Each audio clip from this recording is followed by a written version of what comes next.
Today I want to talk about some of the things that we do in our day-to-day lives which are actually harming us. These things that we do are not like we don't do it consciously thinking that it will harm us later, but at the end these habits, these things that we do regularly actually end up harming us. So what are these? Although I had made a video on procrastination myself, I do end up procrastinating a lot. Whenever I have to do a certain task, especially when it's difficult, I end up procrastinating for longer than I should. And what happens with procrastination is that, like, when I leave the work out to do for the last moment, I get really anxious and I don't do the work properly. It's not my 100%.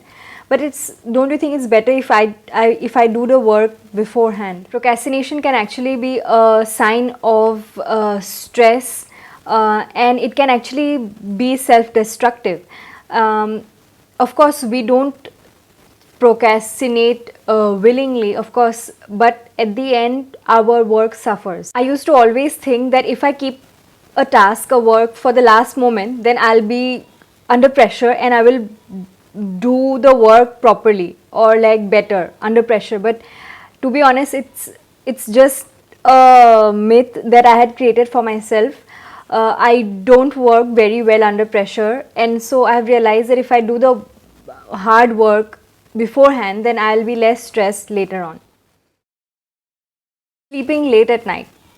These examples that I'm giving are not some pointers that I have picked up from the internet. These things are habits that I have inculcated, and these are actually self-sabotaging. They are actually harming me and my health.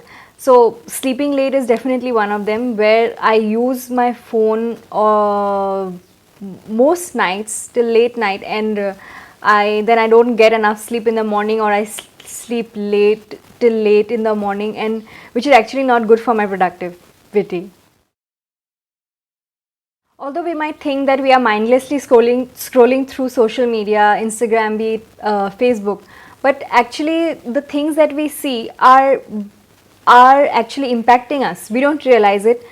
For example, if we see that, if on our feed, if we keep seeing pictures of these like really beautiful women with their perfect body and perfect skin, of course we are scrolling through mindlessly, not thinking about those people behind the screens even twice. But the effect that it has on us, our mental health, we start, I'm giving you my example. So if like there was a phase when I saw these like really gorgeous people online, and then I thought that's how women are supposed to be. And going for vacations to exotic locations, having the perfect bikini body, while I am here I don't have those things. And mind you, like, I don't need to have those things. It's great that some women out there do have the perfect body, but the things that we don't see behind, the work that goes behind having these perfect bodies, the regular exercises, the strict diets that these people follow. So all I'm trying to say is that the mindless scrolling that we think on social media are mindless actually are not mindless. Those things actually do affect us some way or the other. So again, this is another habit that we have, but we don't realize it until and unless somebody points it out to us. Talking to ourselves as if we don't value our own self-worth.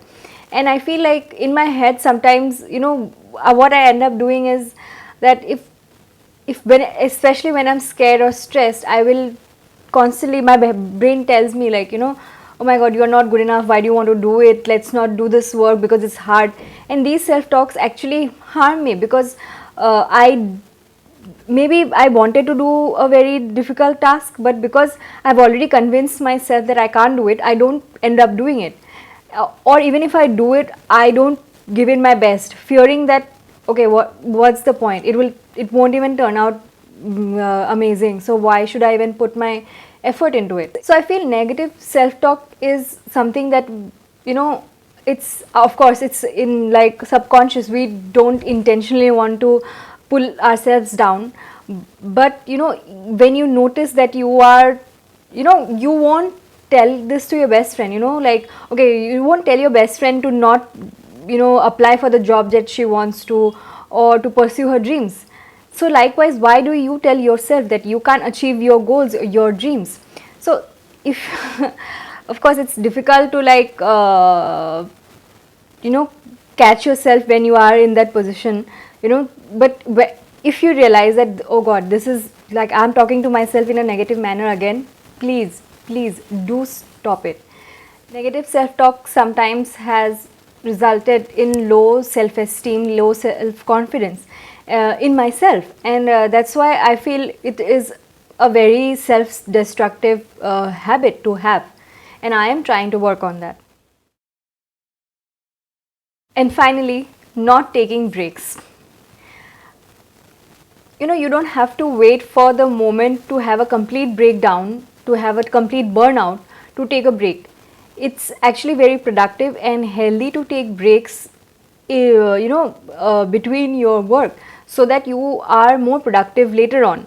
So I'll tell you a very popular story that I have heard on the internet several times. It's the story about two woodcutters. These woodcutters, they every day they go to the forest and chop off woods.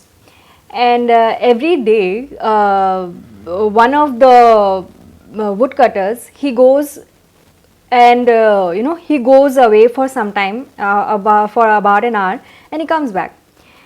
And they always notice that this guy who actually goes away for 1 hour, takes the break and comes back, he always chops more wood than the guy who has been slogging, like, even for that 1 hour he doesn't waste, he keeps chopping the woods.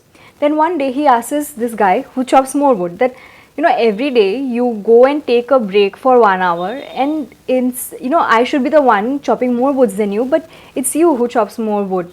What do you do in that 1 hour? And this guy says that, that 1 hour break that I take, I take that time to make my axe sharper, so that when I come back I can chop more woods very easily. So the lesson, I guess, is that if when you take breaks, it's actually when you take productive breaks, not breaks where you actually exhaust yourself, but productive breaks, they can actually help you and actually make you more efficient. So these are some of the self-destructive habits that I kind of still have, and I'm trying to work on that. So if you see that you are also a victim to one of these things, of your own habits, of your own routines, then I would suggest that you work on them, and actually, so that you can feel better yourself.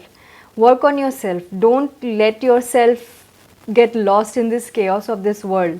It's actually very easy to, like, analyze once you are away from these habits. I feel like, especially when I'm procrastinating, I don't think that, oh god, like, I'm procrastinating, I should.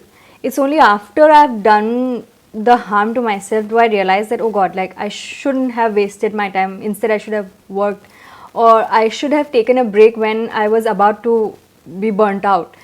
So these habits, if you don't break them, if you don't break the cycle, then you will actually be the reason for your own self-destruction sometimes.